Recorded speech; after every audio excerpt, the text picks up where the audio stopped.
Brown. Okay. Walk on your feet.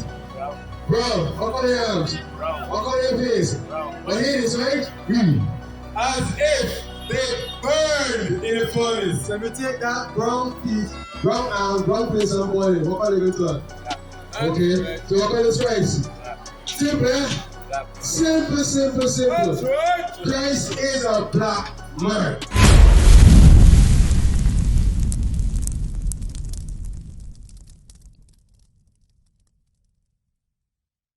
Hey, come a minute. Take a look at the classes. Take a look at the posters. Take a look at the posters here. That's what we teach you, right? Because what we have here, according to the Bible, this is the true description of Christ. Christ being a black man with woolly hair. You know, similar to you. That's just me right now. He's in white. Honestly, take a look. Look like you. But it's not white. You understand? But let me read the Bible show you how Christ look. Because the teaching us that Christ look like this. This is a lie. Christ is a lie. And I've been teaching us for years. Christ is a white man. But we went in the Bible and dig it up and show the people how Christ truly look. You understand? He's black just like us. Read. Revelation chapter 1 and verse 1. The revelation of Jesus Christ, which God gave unto him to show unto his servants things which must shortly come to pass. And he sent and signified it by his angel unto his servant John. So watch. The Bible is showing you importance about how Christ look. Because remember, Christ even warned us. He said, many false Christ will not arise. You understand? So we don't know the difference of the real and the false. Just like me, when the pastor is looking, and you heard it all going in. You hold it real like that. And you kind of shake you, right? Verse 14. His head and his hairs were white like wool. Say Christ here, his head was white and woolly. White in color as in gray, and they've been woolly. Wool is a texture. But when some people you don't have that texture here, like sheep hair. Black people, that's all here, woolly texture here. So that's one stripe. You understand? He have a long thing here. He have woolly texture here. Read. As white as snow, and his eyes was a flame of fire. So Christ's eyes was a flame of fire. They were red. You understand? Why? Because Christ drank a lot of strong drink. Yeah, strong wine. Strong drink Christ been drinking. But he wasn't a drunk guy. He drank often. Because you know, tell you with a picture. You understand? But he can't overdo it. Okay? Read. And his feet like unto fine brass. Say his feet now. Remember you have woolly texture here, the whitey eyes red. Say his feet like unto fine brass. Why is it called brass? Brown. Okay. Walk on your feet. Brown. Walk on your arms. Walk on your face. My head is right. As if they burned in a furnace. So if you take that brown feet, brown arms, brown face and body, what are they going to do? Okay, so walk on the stripes. Simple. Christ is a black man. You understand? But here's it now. Talking about Christ. You know, prove that Christ is a black man. Okay, we're celebrating a feast of Christmas. Pagan day. Okay, but the Bible says prove our things. Why don't prove to people that Christmas is pagan? Why don't prove to it? Well, explain to them. Huh? Yeah, explain there, but where are you explain to them? You must have proof. Yes, okay? The Bible is proof about Christ. You understand? Prove what you got, officer. Jeremiah chapter 10 verse 1. Yeah, you know what? Which the Lord speaks unto you, O house of Israel. Remember, Christ's people are who? The Israelites. So he tell Israel, you don't want to speak unto you, O house of Israel, all 12 tribes of Israel over there. Is our nationality. Okay? I will teach you our nationality. Yeah, Israelites according to the Bible. Read. Thus said the Lord, learn not the way of the heathen. He said, you Israel, learn not the way of the heathen. Don't learn it. If you learn it, you will practice it. So he said, don't learn it. You understand? Read. And be not dismayed at the signs of heaven, for the heathens are dismayed at them. For the customs of the people are vain. For one cutteth a tree out of the forest, the work of the hands of the workman with an axe. They deck it with silver and with gold. They fastened them with nails and with hammers, and it moved not. So he and the other nations, you understand, they have a custom. They go to the forest, they cut a tree down, right? Cut a tree down. They trim it up nicely. They decorate it with silver and gold. You understand? And they fasten it to the ground so they don't fall over. What do you put in the sand? Well, that's all I do.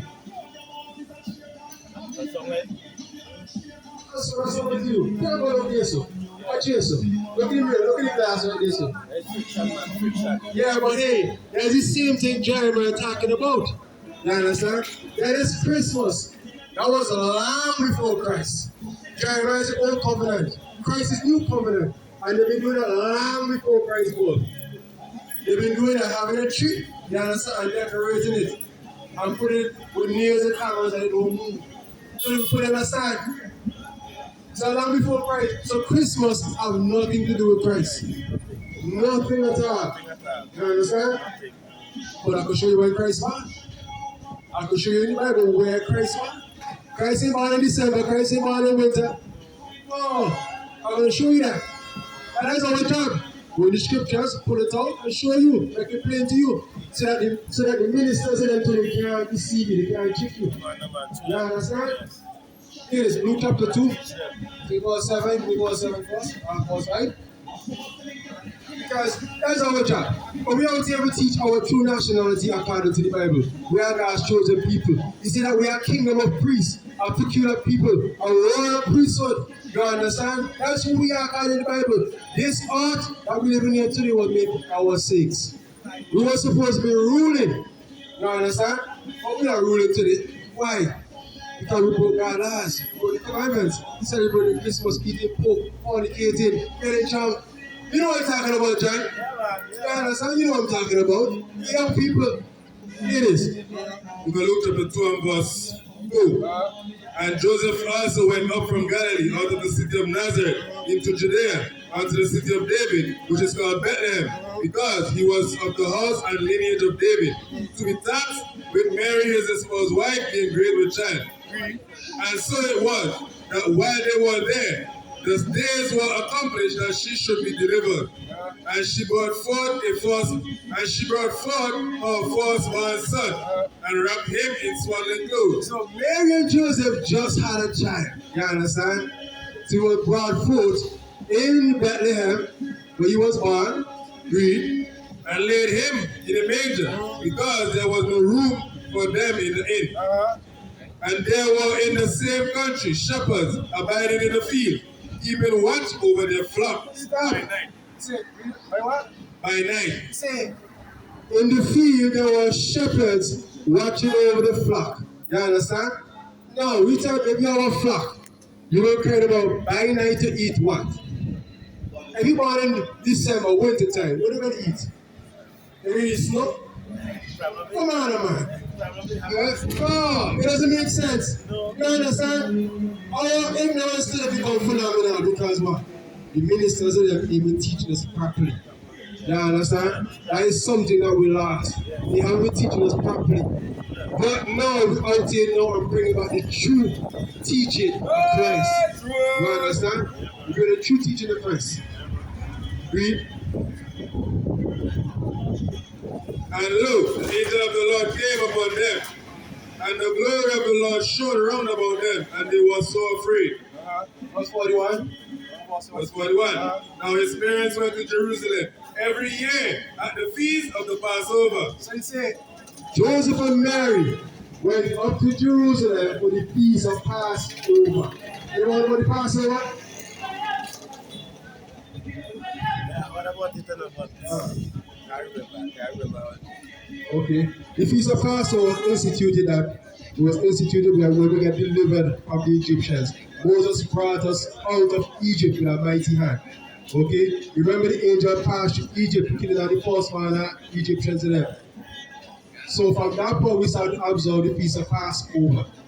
Okay? So the question is now, when is the Passover? Huh? Yes, in Jerusalem was the Passover. But when, at what time period is the Passover? Easter? Huh? Easter? No, that's a pagan tradition. It's around the same time that Easter is what time? That's what we sing, that's what we sing.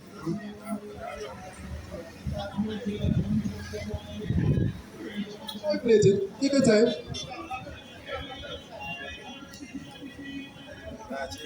March, April. That's right. So read again. March, April.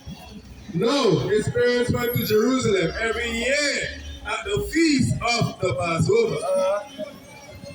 And when he was 12 years old, they went up to Jerusalem after the custom of the feast. So, when Christ turned 12, between March and April, they went up to Jerusalem for the Passover. Make sense? That's March, April, that's springtime when everything coming back to life. That's when the shepherds going to be out at night time with the flock, looking over them. In December, they can't do that because they did what? Snow. Snow cold? Come on, bro. facts. Come on, I'm telling you. Yeah, facts. To that, man, to that. That's what we're doing. Making it plain to the people. We ain't trying to trick nobody. We're trying to make it plain to people that they understand who we are according to the Bible when it comes to Christ. Across the earth, the prophets move. From city streets to distant lands, the message is the same. Israel must rise. Through every quest, every journey, the truth spreads. No border can contain it. No distance can silence it. Our nation lives in every moment. In joy, we celebrate marriages. In sorrow, we honor our dead. On the Sabbath, we gather as one. Families rejoicing together, bound by the commandments of God. Yet are we tried.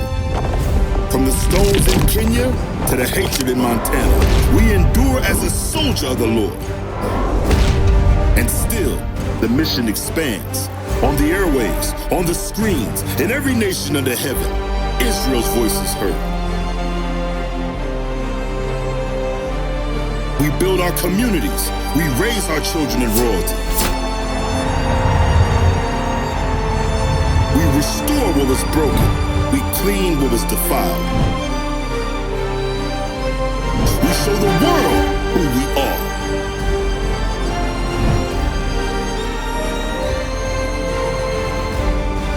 This is Israel united in Christ. Nation in motion. Nation endures.